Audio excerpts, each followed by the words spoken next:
ఆంధ్రప్రదేశ్ శాసనసభ secretary general Shri Prasanna Kumar Suryadevar గారికి హృదయపూర్వక ధన్యవాదాలు. అధర్మం ఎదిరిస్తే ఆ గర్జన వినిపిస్తుంది. గద ఊగితే శత్రువుల గర్వం అణుగుతుంది. గతంలో వారు దుర్యోధనుడి పాత్రలో మనల్నందరినీ రంజింపజేశారు. నా ఈ మాట వినగానే ఆ పాత్ర ఏమిటో మీ అందరికీ అర్థమైపోయి ఉంటుంది.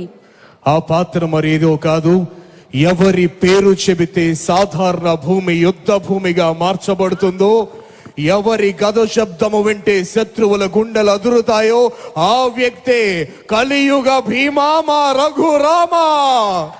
RRR గా మనందరికీ సుపరిచితులు విచ్చేశారు భీముని పాత్రలో.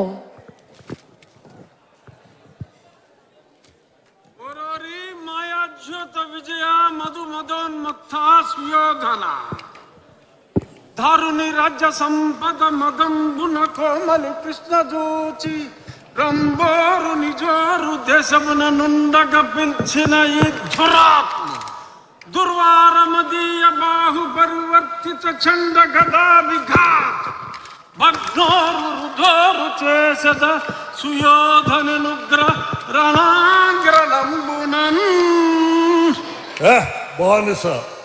బానిసల కంటే అహంభావమా? నీ కరుణ ముందే నీ భార్యను బలాత్కరించదా? దుశ్శాసన, ఈడ్చుకురా బంధకిని, ద్రౌపదిని ఈడ్చుకురా.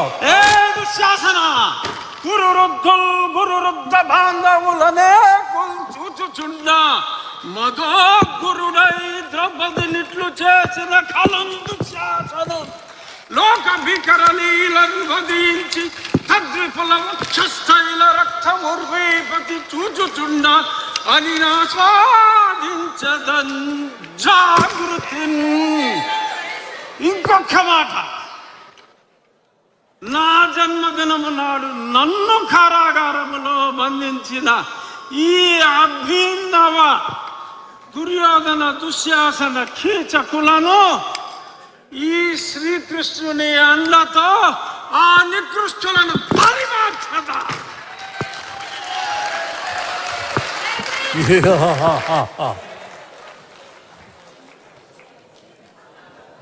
అన్యాయం జరిగిన చోట భీముడు ఏమాత్రం ఒప్పుకోడు.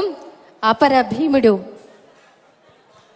RRR మన డిప్యూటీ స్పీకర్ రఘురామకృష్ణన్ రాజు గారు భీముడి ఏకపాత్రాభినయం మరొక్కసారి గట్టిగా మనం కరతాళ ధ్వనిలో అందిద్దాం. అన్యాయాన్ని ఖండించే పాత్ర పోషించినటువంటి కలియుగ భీమా, మనందరి రఘురామ అన్న మాటల నిలువెత్తు నిదర్శనంగా నిలిచినటువంటి గదాసురుడు